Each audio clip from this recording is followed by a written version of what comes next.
Bonsoir très chers frères et sœurs, je vous salue dans le nom du Seigneur Jésus-Christ. Je vais partager le témoignage de ce jour. J'ai été à Trocadéro pour aller évangéliser, annoncer la bonne parole du Seigneur. Et une fois de plus, arrivé encore là-bas, vu le monde qu'il y avait, j'étais impressionné, très impressionné. Je me suis d'abord assis et j'ai commencé à regarder. Alors, sa grâce, le Seigneur a permis que, à un moment donné, à Trocadéro, en fait, il y a des personnes qui vendent de l'alcool, des bières, ce genre de choses. Il y avait l'un d'entre eux qui boitait, en fait. Et l'ayant aperçu, je me disais, Seigneur, tu pourrais le guérir. Et en fait, ce qui va se passer, c'est que les troupes militaires qui circulent dans le cadre des plans Vigipirate pour assurer la sécurité vont venir et ce monsieur en fait il est parti cacher en fait l'alcool qu'il vendait et il s'est assis sur un banc. Et j'ai profité de l'occasion qu'il était assis pour aller l'aborder, pour lui demander s'il parlait français ou anglais. Finalement on a échangé en français et en anglais et il était d'accord pour que je puisse prier pour son genou. Il avait très mal au genou, il me disait, et il avait aussi des problèmes de dos. J'ai d'abord prié pour le genou et le genou allait mieux, mais toute la douleur n'était pas partie et il me disait qu'il avait vraiment mal au dos. Et pour cela, comme j'ai vu qu'il boitait, je me suis dit peut-être que je le vois en vidéo, peut-être qu'il a une jambe plus courte qu'une autre. Et je lui ai demandé de tendre ses pieds pour que je puisse voir la longueur. Et il a fait vraiment une différence, quoi. Je sais pas, c'était peut-être 1 à 2 centimètres, une vraie différence visible à l'œil nu entre les deux longueurs de jambe.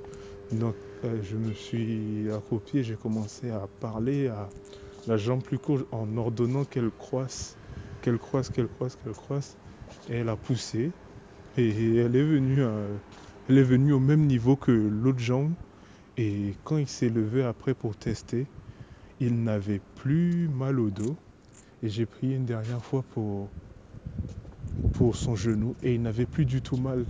Et là, comme il y avait les policiers et tout, je lui ai dit, ben, tout simplement, j'ai pointé ce miracle vers Jésus pour lui dire, tu connais Jésus, tu crois en Jésus. Je lui ai dit, ben, c'est Jésus qui t'a guéri. Ce n'est pas moi, c'est Jésus qui t'a guéri. Et il a pris mon numéro et j'espère que le Seigneur va... Je crois que le Seigneur apportera le fruit nécessaire. Voilà. Et après cela, j'ai continué pour parler de l'évangile. Il n'y a plus de miracles, mais il y a eu de très belles discussions avec des personnes qui étaient ouvertes à recevoir l'évangile et parler de l'évangile, parler de la repentance, parler du salut qui ne passe que par Jésus-Christ. Notamment, j'ai rencontré un groupe de 4 jeunes maghrébins, tous musulmans du coup. Il y en avait quand même un qui était malade, qui avait mal à la gorge. J'ai prié pour lui, il m'a dit ça va un tout petit peu mieux, mais honnêtement j'ai encore mal. J'ai prié pour lui à plusieurs reprises. Il m'a dit ça va mieux, mais honnêtement je suis encore malade. Donc là, ils étaient quand même ouverts. Et ils me demandaient pourquoi je faisais ça. Là, j'ai vraiment été joyeux qu'ils me demandent ça. Je peux partager avec eux l'évangile, la primauté, la prééminence du Seigneur Jésus-Christ. Et je leur ai expliqué que voilà, que Jésus n'était pas juste un simple homme, un simple prophète, mais le but de son existence le but de sa venue sur terre était vraiment de prendre nos péchés afin que nous puissions recevoir le pardon pour nos péchés et que nous puissions être de nouveau en relation avec Dieu. Et voilà, on a discuté pendant une bonne quinzaine, vingtaine de minutes sur ce sujet. Un autre avait mal au genou, j'ai prié pour lui, mais il n'a pas vu de percée non plus à cet instant-là. Et ben, je crois que Jésus était capable de guérir toutes sortes de maladies. Et des fois, on ne voit pas les personnes guérir sur place. Mais dès que on obéit à la parole, moi je m'attends à ce que la parole dit, tout simplement. Donc il peut se réveiller peut-être demain. Et je crois que le Seigneur a la possibilité de le guérir, voilà, sur la base de ma foi. Et j'ai aussi rencontré 2 jeunes hommes qui étaient vraiment très ouverts. Ils n'avaient pas de maladie, ni de douleur, ni rien. On a parlé pendant encore peut-être près de 30 minutes de l'évangile. Et un sur deux était très réceptif.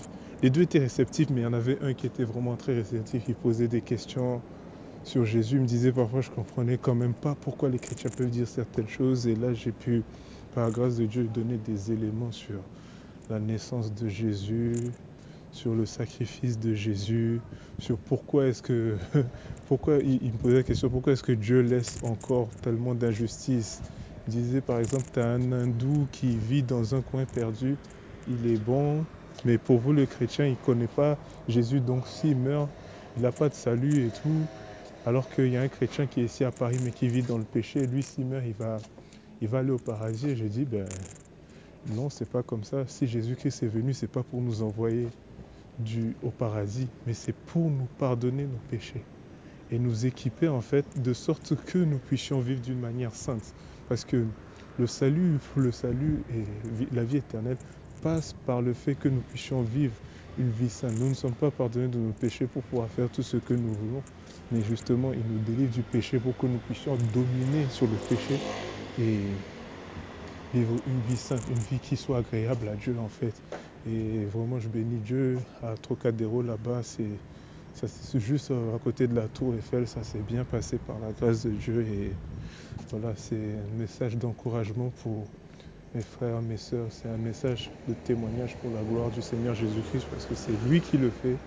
Et c'est lui qui nous envoie et c'est lui qui pourvoit en fait. Tout simplement, je rends gloire à Dieu. Je vous salue mes frères et sœurs. Je vous aime, je vous aime, je vous aime.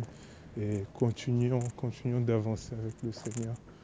Gloire à Dieu, gloire lui soit rendue. Allez, à très bientôt.